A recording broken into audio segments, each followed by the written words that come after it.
Hello, everyone. Dr. Ripley here. Today, we're going to talk about using the standard normal distribution as a way to allow us to estimate probabilities or proportions of um, samples that we just have the mean and standard deviation for. So I want to start by looking at these graphs. These examples are of histograms, right? And so remember back at the beginning of the semester, we looked at histograms and we were looking at them to see if they had a normal shape, right? So here we have histogram with this bell curve or normal distribution superimposed over it, right? The exact same graph is over here on the right-hand side, but the left-hand one is showing what the actual bars of the histogram show, right? So this is our sample, and this is what we found in our sample. So if we want to find, using our data, what percent or proportion or probability of finding an individual that's less than or equal to 62 inches, we can take the heights of each of the bars and add those up. All right, so if we do that for this example, we get 0.307. Right, so notice that we've got the yellow is showing the area under the curve, so to speak, that is meets the criteria of X, our height, our random variable, being less than or equal to 62 inches. Right, notice that there's some blue space here, right, that there's a gap between exactly where this normal curve shape is going. And this normal curve is calculated from the mean and standard deviation from this sample. All right, so it's going to match these data the best of any possible normal curve. All right, so over here on the right-hand side, once we have built or set up, calculated the values for the normal distribution for our data set, and we decide to use the normal distribution, not our actual data set, to find probabilities about our population, in fact, do our statistical analyses, then we have this little difference between the actual bars on the histogram and the area under the curve. And so notice now that this area under the curve that we're getting when we use the normal distribution is yellow. And it's going to take up some space that our bars on our histogram didn't. It's going to leave some of the area of the bars out. But overall, we end up getting a slightly bigger percent or probability of the area under the curve if we use the area from the standard normal distribution, or remember that it's also called a probability density curve. So it's a little higher, 0.316, right? So we're going to be using the standard normal distribution as a model distribution for our data. And that means it's important that our data really matches the normal distribution. So when we were practicing looking at our histograms and seeing if they conformed to a generally normal distribution, then the reason why we were doing that is so that when we go on to do our hypothesis tests, the ones that use the normal distribution as the model, we're actually going to switch from using our data. We're going to switch to using the normal curve that we can calculate from the mean and standard deviation of our data. So there's going to be baked into that method some slight difference between the probability or the area that we are going to get from our calculations and what we would get from our actual data. All right, so this figure illustrates that really nicely. And if you have had calculus already, then I like to point out here the method that is introduced in, I think, Calculus 1 of finding the area under the curve is that we take little rectangles, all right, and we build them underneath the curve, and then we see what happens when we build skinnier and skinnier and skinnier rectangles. All right, so this having the histogram and the curve is a nice way to kind of make sense of what you're doing with that and connect it to the other work. If you haven't had calculus yet, don't worry about it. You might think of it when you see those graphs. All right, so let's start to look at the standard normal distribution and these tables that we're going to use. So I like to have students use distribution tables for finding probabilities because it helps you understand what you're doing. And it's a little clunky at the beginning to get used to using the tables, and we'll have tables that look different from one another. So that will stretch and exercise your brains and make you smarter by practicing using those different tables and figuring out what they're showing and understanding how you're using those distributions to find the probabilities, which are going to be the p-values for a statistical tests. All right. So this is our first table that we're going to use, and I want to spend some time explaining how we're going to use the table itself. So find your standard normal distribution table in your table packet. It's right near the front. It's 2 pages, and it has a diagram that looks something like this on one of the first page. All right, so notice that we've got our normal curve here. We've got a value for little z. And when we're using the standard normal distribution, the one with mean 0 and standard deviation 1, by convention, we're going to call the values of it along the x-axis here. We're going to call those values of little z, right? Because we're going to have a value of little x that is going to be something different, right? So we don't want to call it x. So we're going to call it little z. All right, so all along the x-axis, these are values of little z. And what the table tells you is the area under the standard normal curve to the left, right? So these are all going to be in the table. What we're going to see is areas to the left. If we want an area to the right, then it's easy to figure out what it is because the area under the curve is adds up to 1.0. Right? So if we've got an area to the left, then all we need to do to find the area to the right is subtract that value from 1.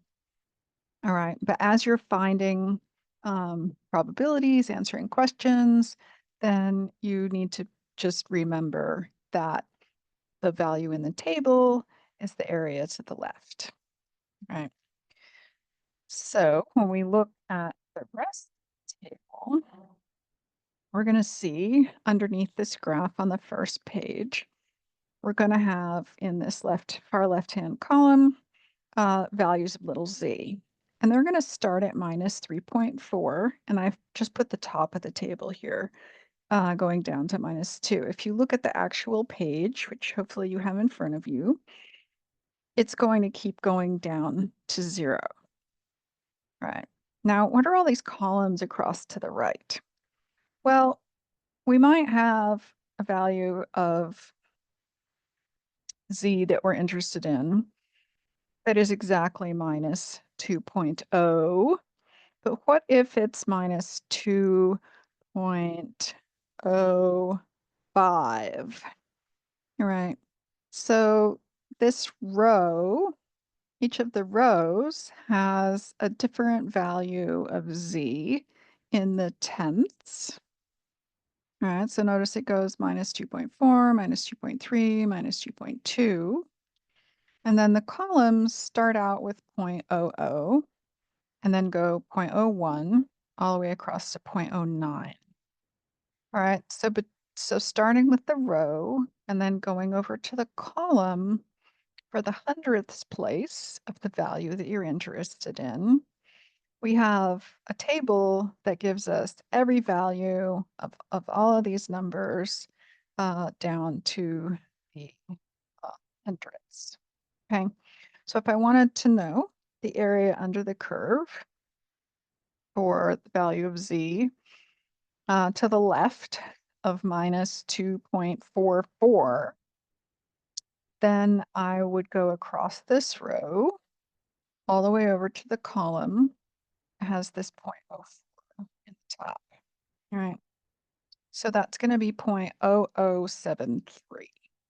That's the probability that I will get a value less than or equal to minus 2.44. If it was just minus 2.40, then we just stay in the first column here. All right, another way you can think about how these two parts of the table work together is that you're adding the value that's on the left-hand column and the value that's in the top of all the other columns. All right, so let's look back at the graph. All right, so here we have our normal distribution, and it's the standard normal, so the mean's 0. So 0 is going to be here right under the peak. So all the values that are to the left of 0 are going to be negative numbers of z. And all the numbers that are to the right of 0, from 0 and then all the positive numbers, those are going to be the positive values of z. Okay, so notice our table on the negative side. The most negative value, the smallest value, is going to be negative 3.49, right? And that value is 0.0002. And that's a really small probability, right? And the reason why our table doesn't go further is that look at these numbers. They're pretty stable, right? Even if the table went on more and more and more, values wouldn't be changing very much. All right, so we've just, I mean, we use the table for convenience. So we just end the table because we don't want to have a table that's going on to infinity. Use a lot of paper. All right, so let's look. So notice that there's these negative values of z are on the first page of your table. If we go to the second page of the table, it says continued. And if you look at the graph in the top, then it shows areas still to the left, but our z value is now to the right of the mean. Okay, so the values of the table, the value of z, the mean at 0, 0, right, our normal distribution is perfectly symmetrical. So exactly half of the distribution is to the left of z equals 0. All right, so half of the total area under the curve is to the left and also to the right, right? So when I was saying that if you wanted to find an area to the right, what's the value, what's the probability of having a value of z greater than 0, then all we need to do, that would be an area to the right, and we just need to subtract 0.5 from 1. Okay. So if you have areas under the curve you're looking for that are less than values of z, you just use the table. But if you have an area that's greater than a value of z, then you find it in the table and you have to subtract from 1. Okay, so greater than questions are always going to mean you need to subtract from 1. Okay, let's look at some actual examples. All right, so suppose I wanted to find an area under the curve or the probability that the value of z is less than 1 point, less than 1.4. That means I'm going to go to the table and I can just read this right off the table here because it's an area that I want less than. That's 1.40. So it's in this first column, 0.9192. All right, make sure you're finding that on your copy of the distribution table that you're looking at, either printed out or on another screen of your digital devices. So that's not too hard. All right, so if we want to find the value probability that z is greater than minus 2.15, right? What we have to do is go to the table and find the area to the left, right, less than minus 2.15, and find that table entry. All right, and then we need to subtract it from 1. If this area to the left less than z, or z is less than minus 2.15, finding the area of z is greater than means we need to subtract that area from 1, and we'll get 0.9842. All right, let's see, negative, negative 2.15. Nope, it's not on my table.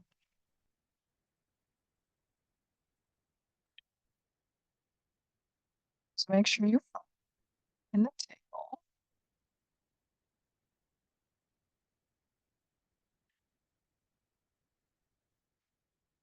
All right, our next question here is first going to ask us the area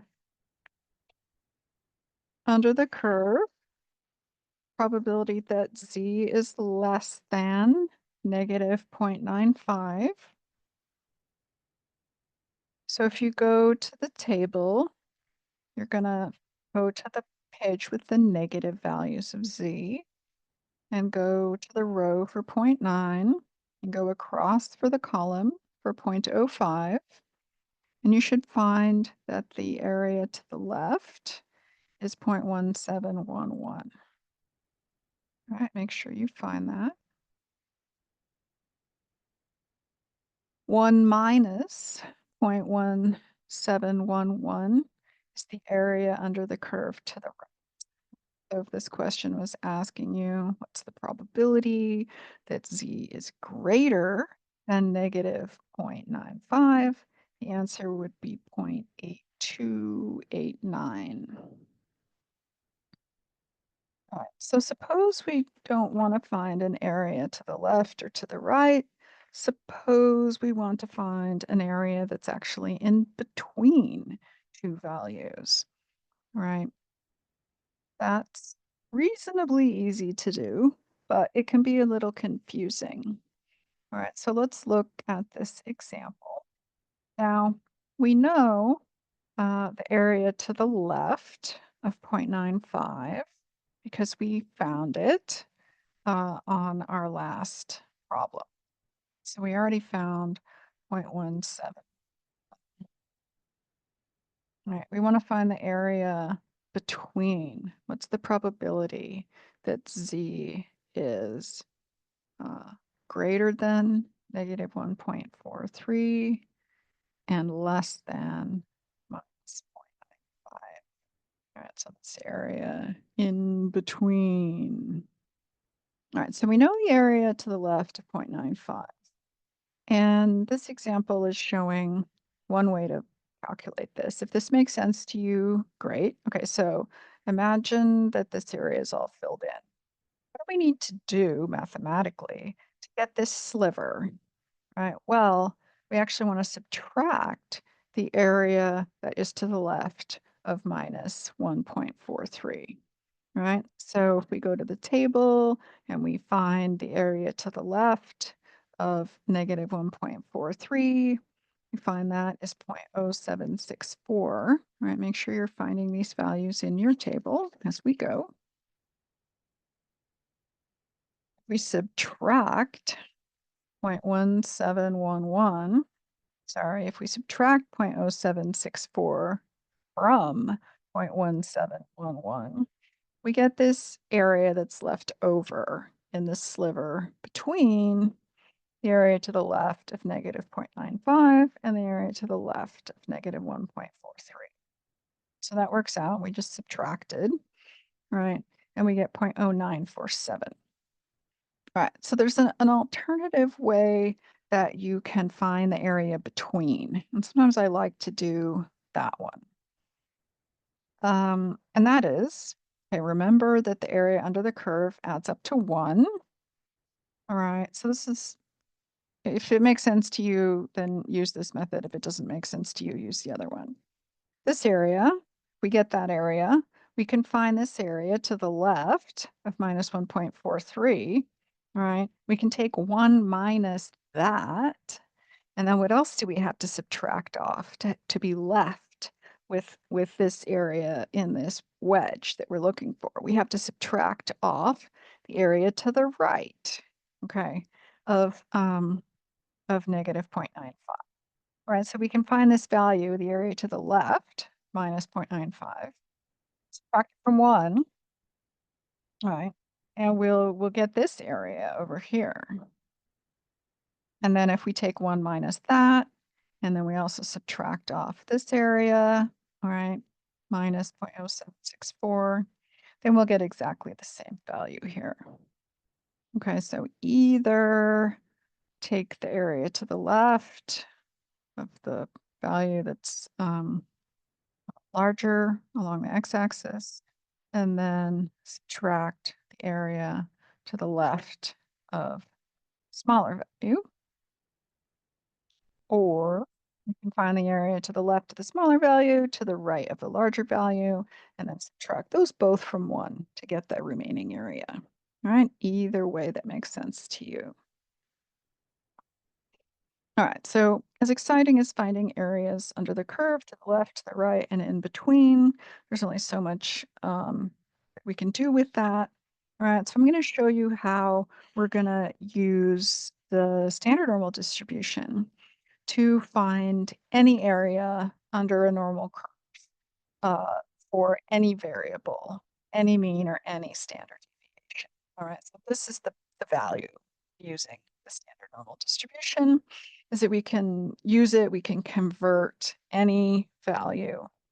Well, now, with modern computing, you could probably actually, have your software on your phone calculate the normal distribution and then integrate it and just give you the probability um, without having to convert to the standard normal.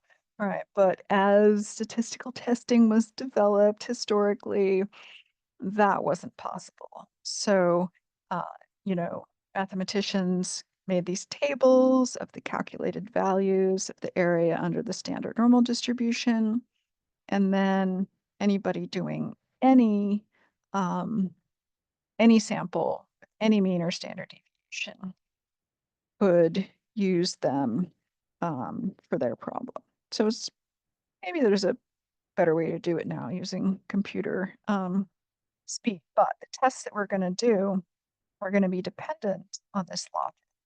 All right, so I want you to learn it. So suppose we have a question. If the average marathon race time is 274 minutes with standard deviation 43 minutes, what proportion of runners finish with a time faster than 240 minutes? All right, so the first thing to think about is what information are we given in the problem here? All right, we've got an average. And so we're going to assume that data that we're given in a section of the class is going to be the true population mean and the true population standard deviation. Right, so we're going to I'm going to write down this problem on my scratch paper, and we'll finish solving it on the scratch paper. So we have a mu that is 274 minutes. And we have a standard deviation sigma, it's 43 minutes. And we're being asked a question. What is the proportion probability that runners finish with a time faster than 200. All right. So first we have to figure out, is faster, is that on our number line? Is it an area to the left or is it an area to the right? Okay, faster than 240 minutes is going to mean fewer minutes than that, right? So that's 3 hours. It's pretty speedy. So we want to find the probability that our variable x is less than 240 minutes.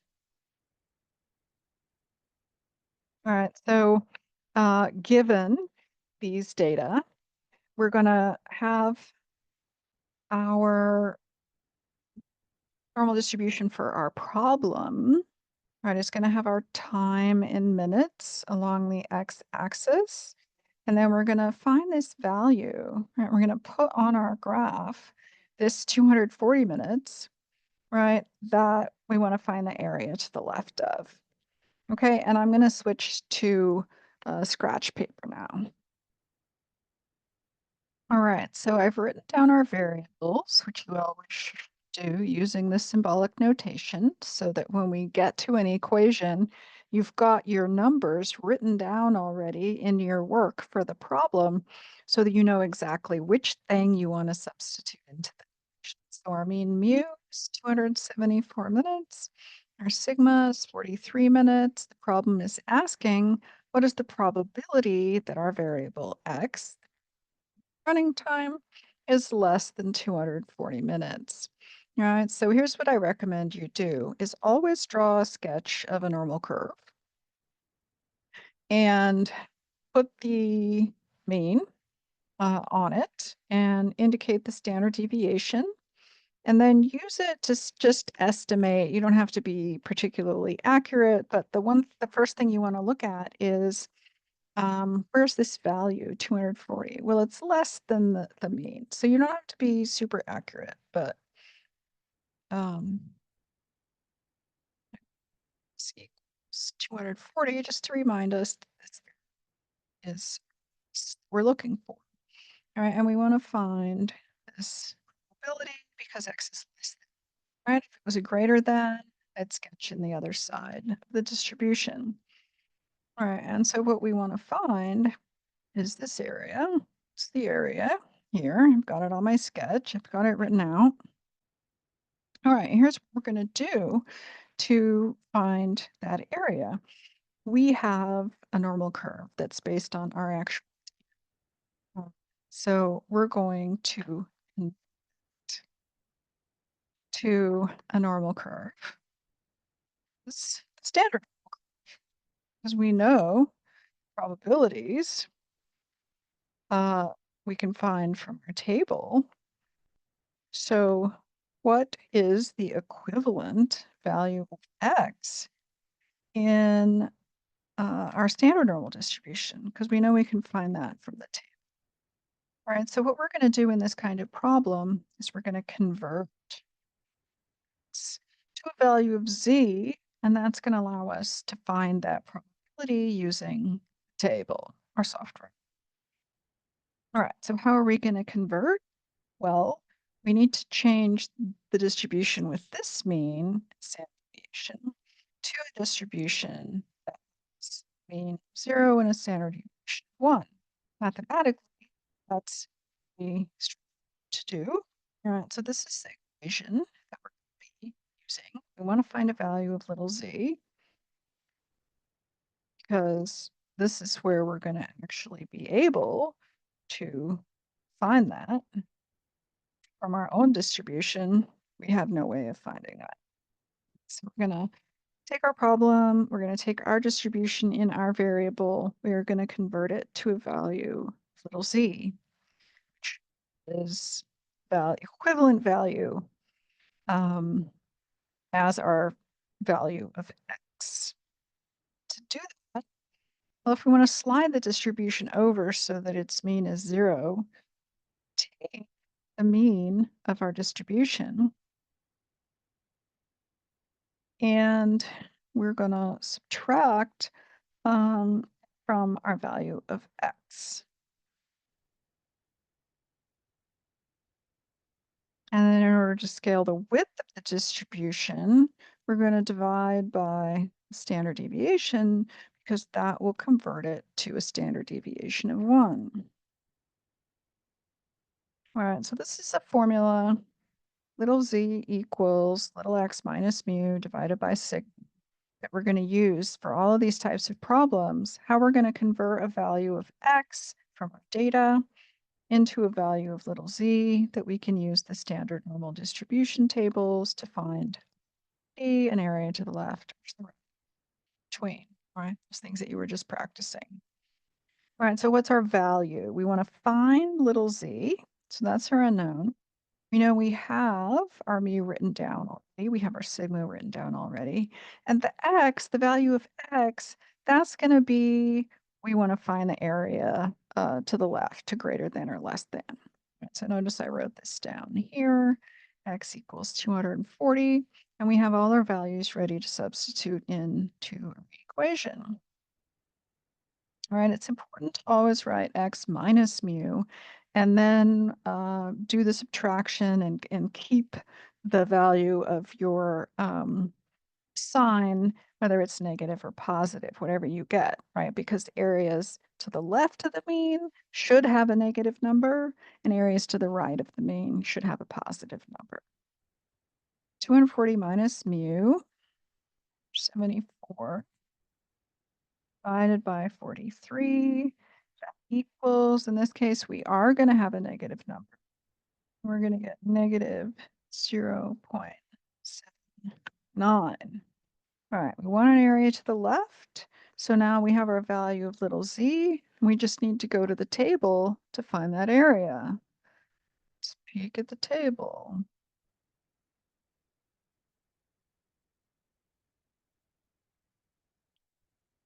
All right, so I have it lined up on our negative side of the table. And we want to find the area to the left of negative 0.79. Down here towards the bottom. Negative 0.7. And to get 0.79, we have to go all the way across to the other end. All right, so that one's 3 from the top of this green section, and it's 0.2148.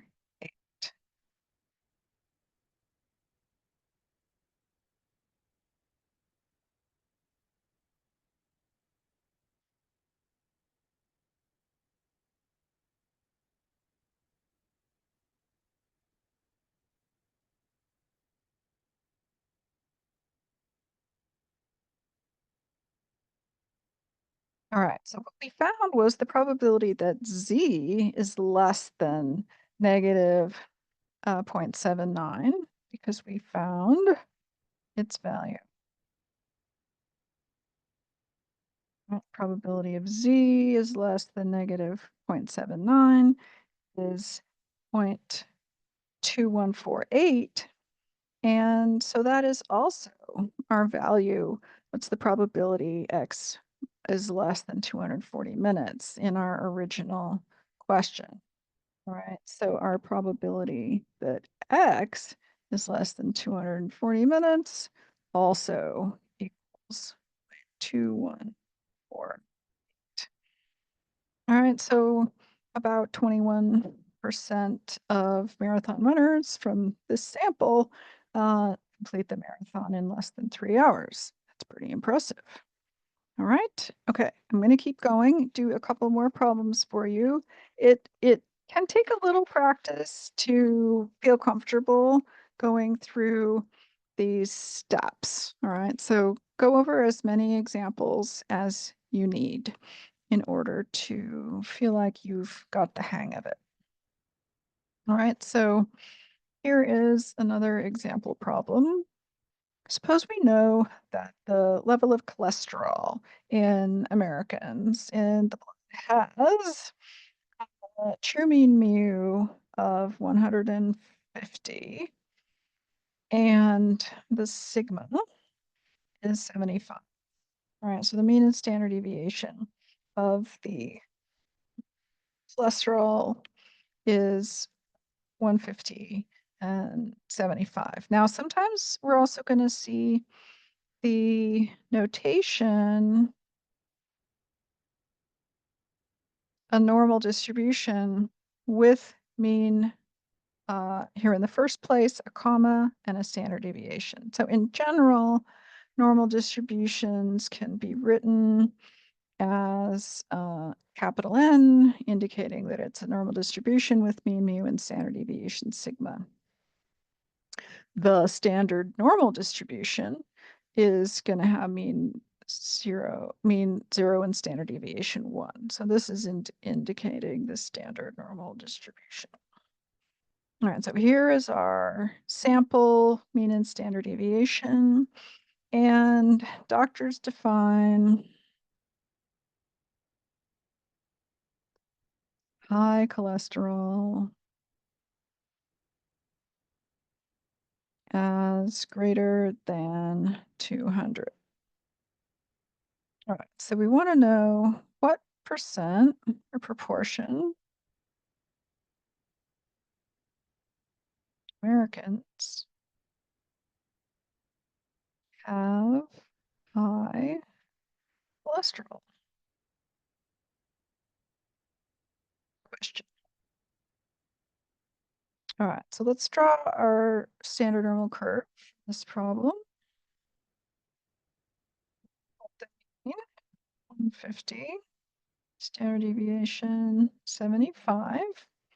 We're going to find on here where is 200. So it's going to be, yeah, it's going to be inside this. So that one's 200 right there. And the question's asking what proportion of Americans have high cholesterol. So that isn't just going to be equal 200, it's going to be greater than.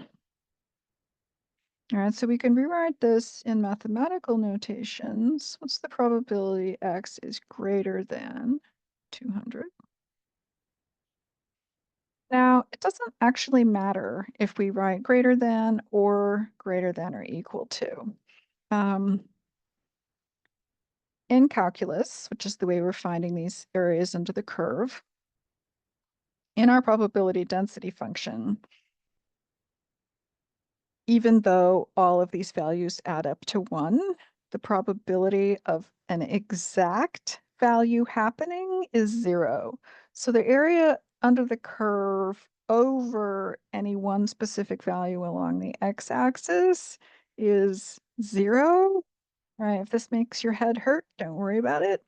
But when we add all of those up, anyway, so we can find areas under the curve to the left of or to the right of or in between, but we can't, doesn't exist a value that's exactly at. All right, so we're not going to ever have a question, what's the probability that x equals 200? It's always going to have to be greater than or less than, or right? And since that one value has a value of 0, then the probability of greater than or equal to is going to be the same as the probability that it's greater than, right?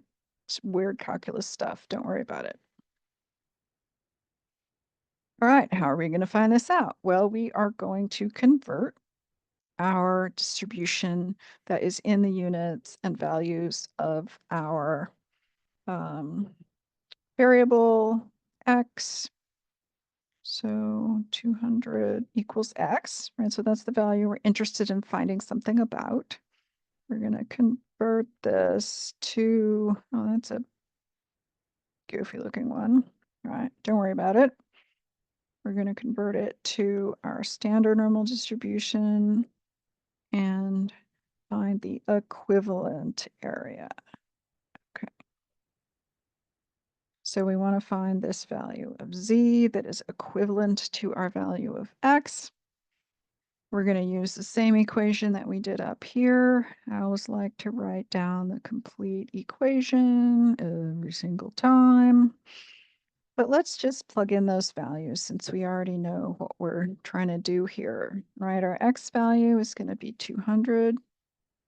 We're going to subtract the mean. divide by the standard deviation. And for this one, we get 0.67. All right, this value is larger than our mean. So this is going to be a positive value. All right, we're not done with this problem. All right, what proportion of Americans have a high cholesterol, which we are defining as greater than 200. What have we found here? The value of z. All right, we haven't found the probability. Now, some of the values of z are going to look like probabilities because they're decimal numbers between 0 and 1. All right, but this is our value of z. We still need to find the area under the curve, the probability. All right, now keep in mind what the table is going to tell us. Is the table is going to tell us this area to the left. All right, so the probability that z is less than, oops, z equals 0.67. We're going to find that in the table. And then to find the probability that z is greater than 0.67, we're going to take 1 minus, right, what we found in the table here. All right, let's go to the table.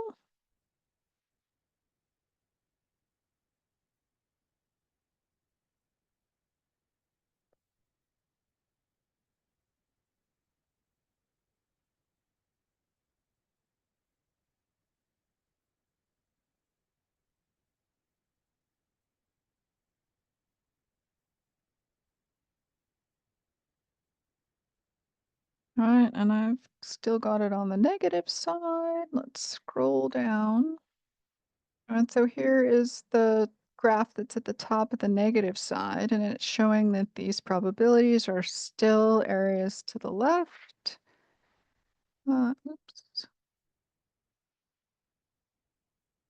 All right, 0.6 is here. So we're going to go across the row until we get to the 0.7. All right, so we've got 0.7486.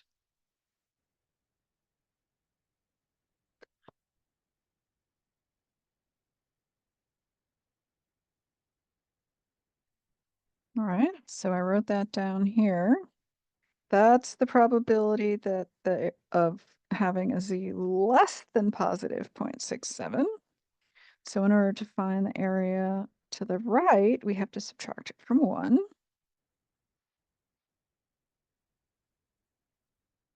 All right, and we get the answer is 0.2514. All right, now that is an exact value. We might not want to report all of those digits, right? So we might want to round it off to 0.25. It just sort of depends a little bit on how question is asked. So all of these digits are real. They're the probability, right? So this is the answer to our question: what proportion of Americans have high cholesterol? All right, so about 25%. So notice that whatever doctors define as high, all right, so if you get a value of cholesterol in your blood reading that's high, then your doctor's going to suggest that you take a statin drug to lower your cholesterol. And there's good reasons for doing that. If your cholesterol's high and worried about risk of cardiovascular disease, then certainly lowering your cholesterol is one way that you can help that. But you notice that whatever doctors decide to set as the value of high, to, arbitrarily slicing off a number and saying, oh, you need a medication if your cholesterol level is higher than this, right? When they set that number lower, it means that more people need that drug, right? So the pharmaceutical company sells more of that drug. Right? So this whole question of how this value high cholesterol is defined, it has a lot of meaning and repercussions baked into it that I want you to be aware of. All right. Next question, I'm going to show you how to find the area in between two values. All right. All right, so I used to do research on these fairy shrimp, and suppose we know that our fairy shrimp cysts, the eggs, the eggs that can last through long dry periods, their size has a normal distribution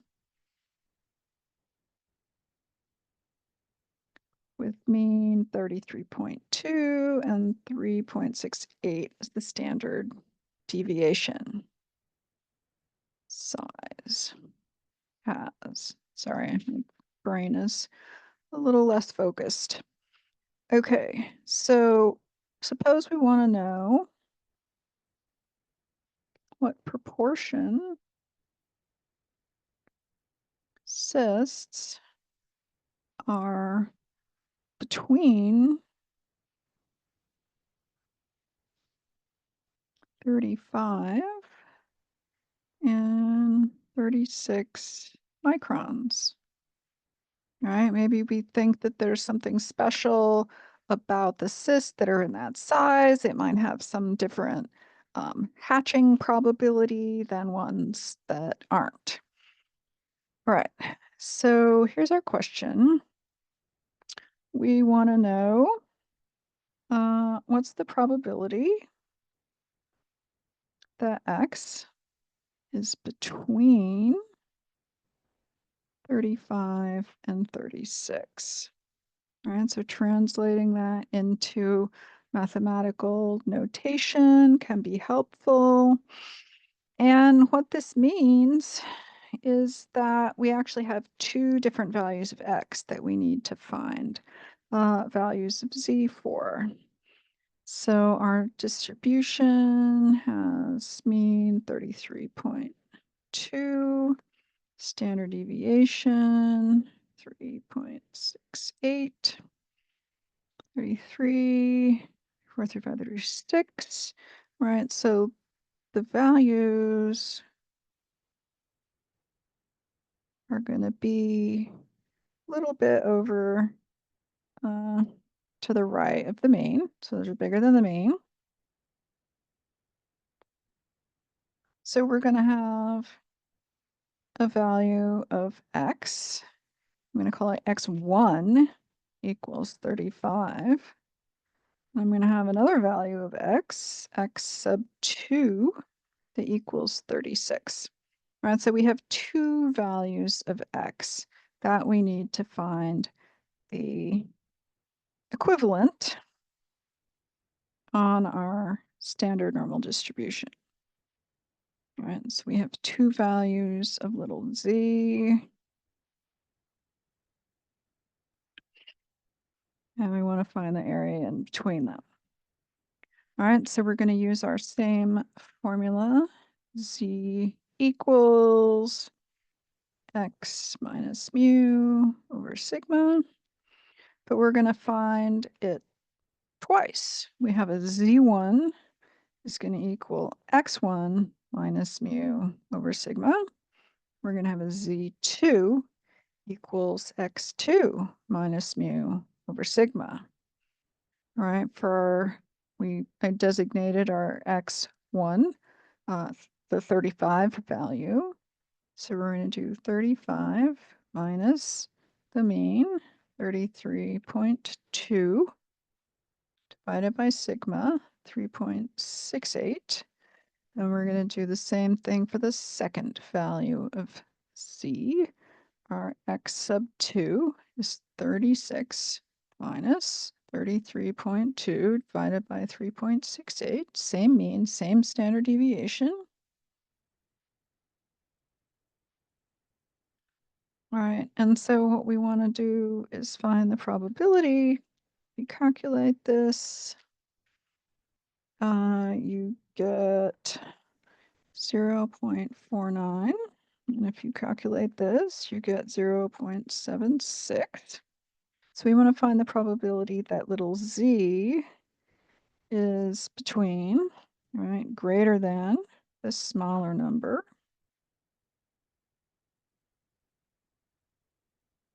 and less than the larger number.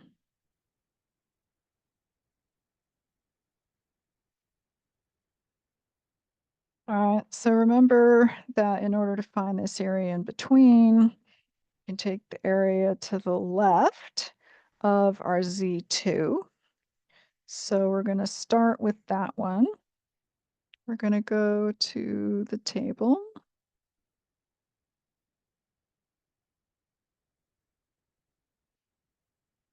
And we want to find that value of the area to the left for 0.76.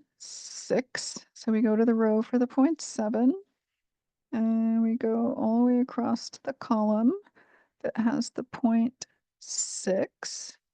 So we get 0.7764. And we're going to subtract the area to the left of that smaller value of z, 0.49. So we're going to go to the row for 0.4 and go all the way across to the column for 0.09. We get 0.6879.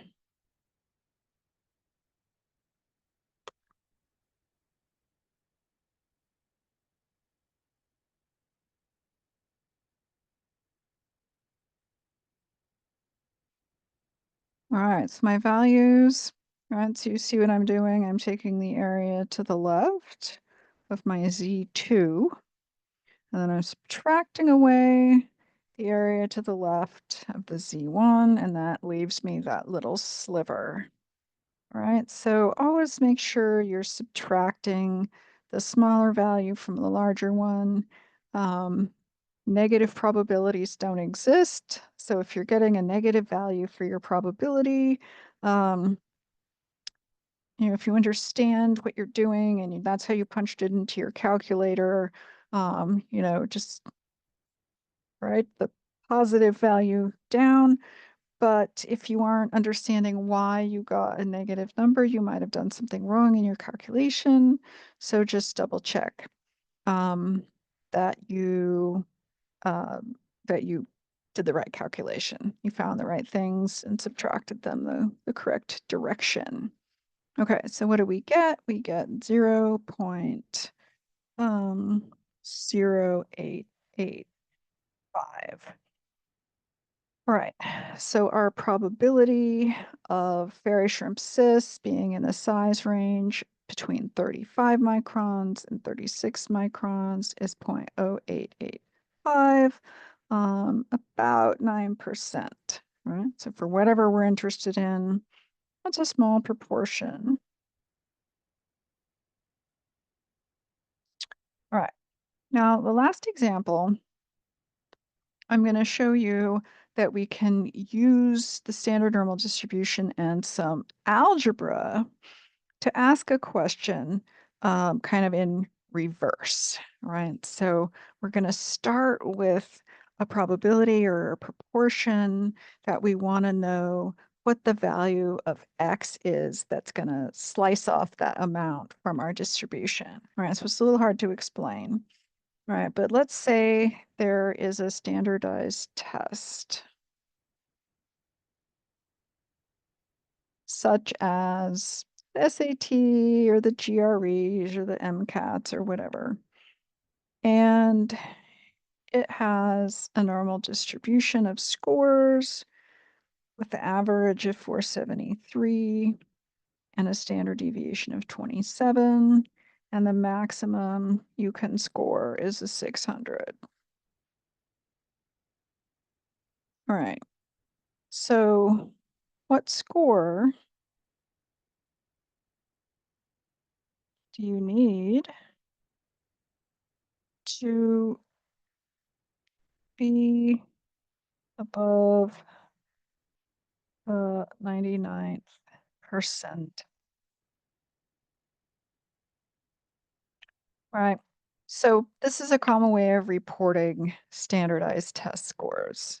Um, what percentile are you in? Right. And I'm going to use the standard normal distribution to show what this means.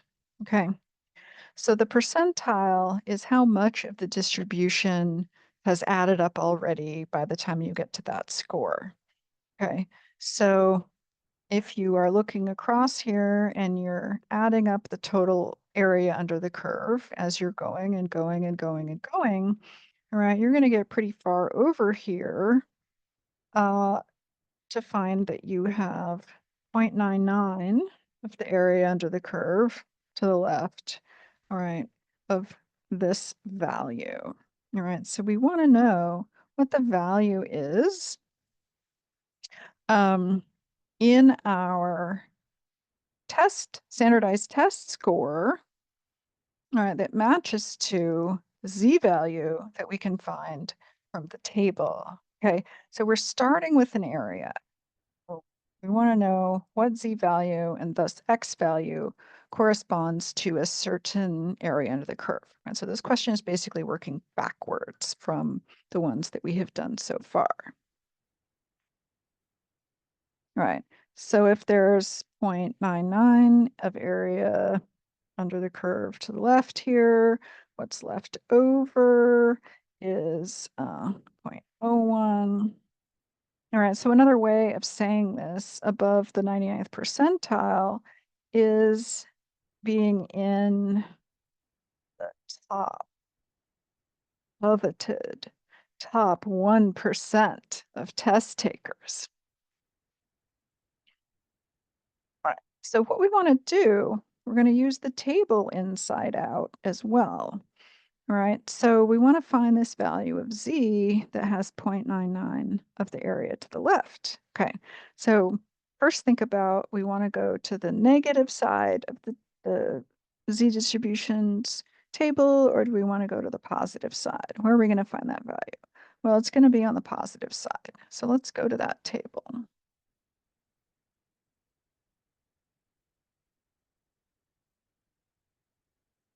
All right, so now we aren't going from the z-value.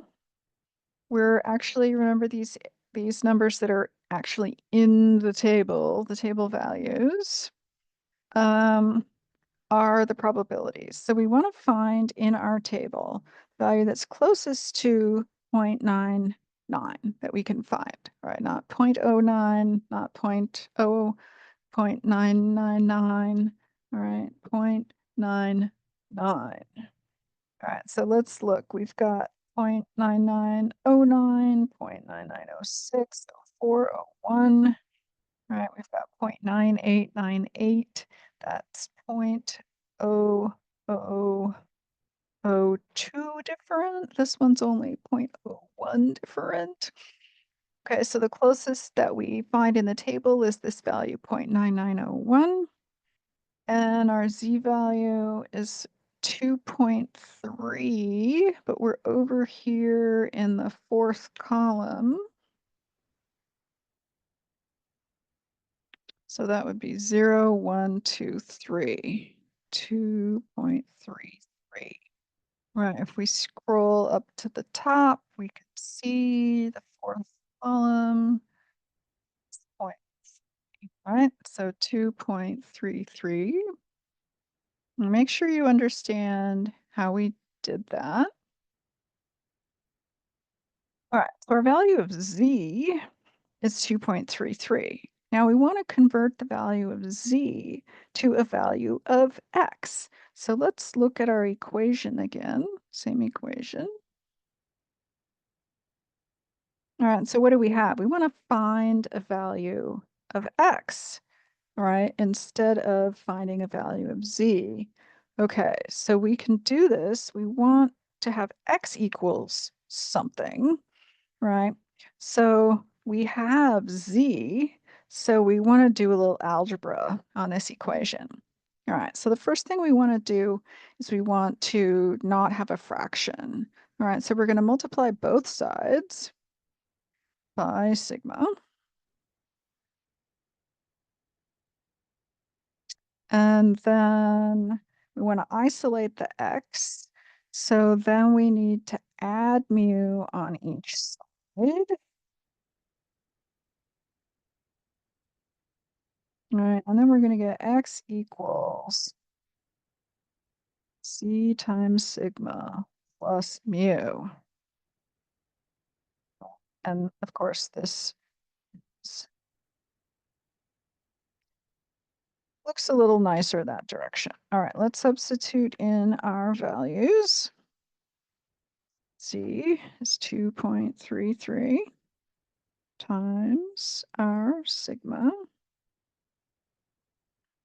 And we're going to add 473. That through our calculator. Remember, order of operations is you do multiplications and divisions first.